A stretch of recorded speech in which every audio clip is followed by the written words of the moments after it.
Hello traders, welcome to Invest Now. आज हम एक बहुत ही इंटरेस्टिंग टॉपिक के साथ आए हैं, इन्वेस्टमेंट एंड सेविंग्स। इन्वेस्टमेंट और सेविंग्स के उन बेसिक्स के बारे में बात करेंगे जो बहुत ही कम लोग जानते हैं। तो आइए शुरू करते हैं। अगर हम इसके एक कॉमन डेफिनेशन दें तो saving is the money left after deducting all your expenses from your income, while investing is the process of growing your savings. और अगर हम इन दोनों की कनेक्शन की बात करें तो हम ये बोल सकते हैं, if investment gives us profitable fruits then saving is the seed of that plant. अब आगे की डिटेलिंग हम कुछ एग्जांपल्स के साथ समझते हैं। सेविंग्स तो हम सबने अपने बचपन से ही की है, याद है ना, गुल्लक में। तो चलो इस गुल्लक का ही एग्जांपल ले लेते हैं। मान लो आपने गुल्लक में 500 रुपए डाले और 1 साल बाद आपने उस गुल्लक को तोड़ा, तो उस गुल्लक में 500 रुपए ही निकलेंगे। लेकिन क्या उन 500 रुपए की वैल्यू आज भी उतनी है जितनी 1 साल पहले थी?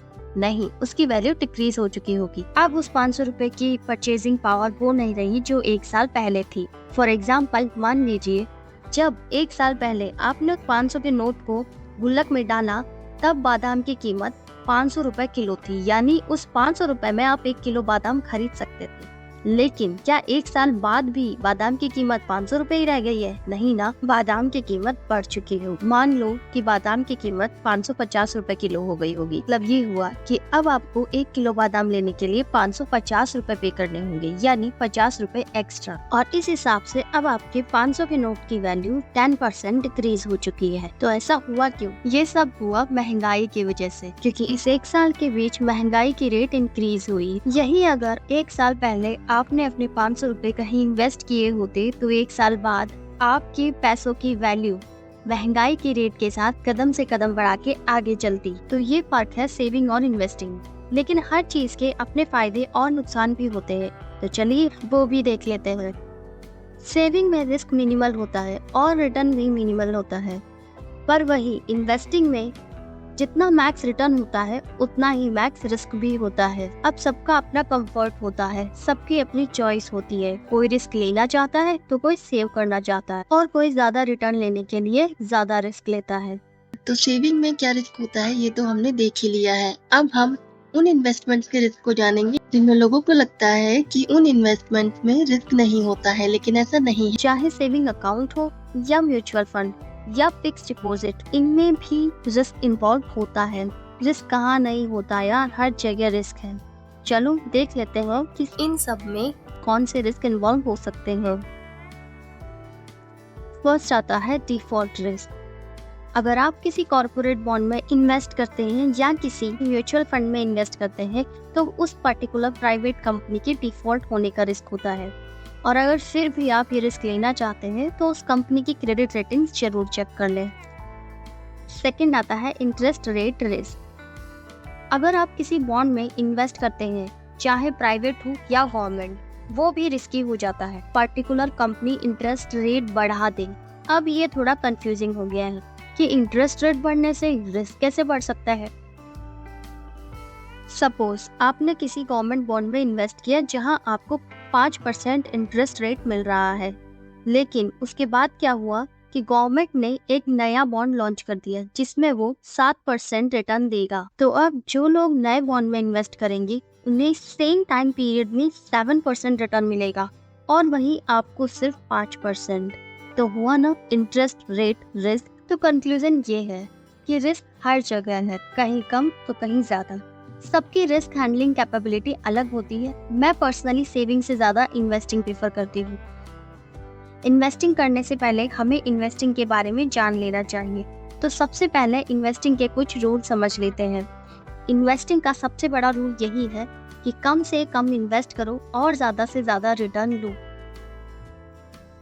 अब यहाँ हम इन्वेस्टिंग रूल्स के बारे में बात कर रहे हैं, तो पहले हमें वॉरेन बफे के बारे में जान लेना चाहिए। वॉरेन बफे दुनिया के सबसे अमीर लोगों में से एक है। उनकी आज की नेट वर्थ 144 बिलियन डॉलर्स है और ये बहुत ज्यादा सक्सेसफुल इन्वेस्टर भी है। साथ ही ये सेल्फ मेड इन्वेस्टमेंट बिलियनियर है। वॉरेन बफे के बारे में जानने के लिए बहुत सारी बातें हैं जो हमें या एक इन्वेस्टर को पता होनी जरूरी है। इस टॉपिक पर हम अलग से एक डिटेल वीडियो जरूर लेके आएंगे। अभी के लिए हम वॉरेन बफे के इन्वेस्टमेंट रूल्स जान लेते हैं। फर्स्ट रूल है बाय दैट यू नो। आप जिस कंपनी में इन्वेस्ट कर रहे हैं उसकी इकोनॉमिक्स और कंपनी वेल्थ के बारे में आपको पूरी इंफॉर्मेशन होनी चाहिए। मोस्टली लोग सिर्फ कंपनी के बढ़ते स्टॉक प्राइस को देख के उसमें इन्वेस्ट कर देते हैं, भले ही उसका नाम भी उन्होंने पहले सुना ना हो। वॉरेन बफे के अकॉर्डिंग हमें अपने सर्कल ऑफ कॉम्पिटेंस के अकॉर्डिंग ही इन्वेस्ट करना चाहिए। सर्कल ऑफ कॉम्पिटेंस का मतलब है कि आप जिस कंपनी में इन्वेस्ट कर रहे हैं उस कंपनी के बारे में आपको कितनी जानकारी है। लेटर ऑन आपको अपने सर्कल ऑफ कॉम्पिटेंस को इंक्रीज करते रहना चाहिए। सेकंड रूल है प्राइस एंड वैल्यूएशन। अगर आपने इन्वेस्टमेंट के लिए एक अच्छी कंपनी ढूंढ ली है तो अब ये भी जरूरी है कि आप उसे सही प्राइस में खरीदें।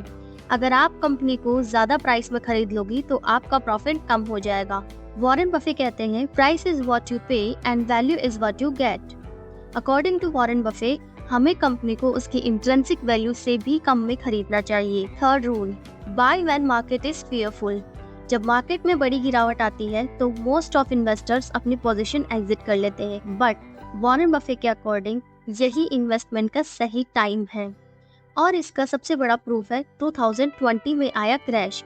इस क्रैश में जो डर गया वो पीछे हट गया और जिसने अपनी इन्वेस्टमेंट को बढ़ा दिया इन्होंने बड़ा प्रॉफिट कमाया। Fourth rule never invest with borrowed money. Warren Buffett के अकॉर्डिंग जो लोग उधार लेके इन्वेस्ट करते हैं वो पागलपन के शिकार है। जब किसी स्टॉक प्राइस को तेजी से बढ़ता देख लालच में आके लोग उधार लेके इन्वेस्ट कर देते हैं। उन्हें ये भी याद रखना चाहिए कि मार्केट जितनी तेजी से ऊपर जाता है उतने ही तेजी से नीचे भी आ सकता है। और एग्जाम्पल के तौर पर अडानी कंपनीज को ही देख लो। Fifth rule invest on yourself. अगर आपको एक अच्छा इन्वेस्टर बनना है तो सबसे पहले आपको खुद पर इन्वेस्ट करना होगा, अपने करियर पर और अपनी स्किल्स पर इन्वेस्ट करना होगा।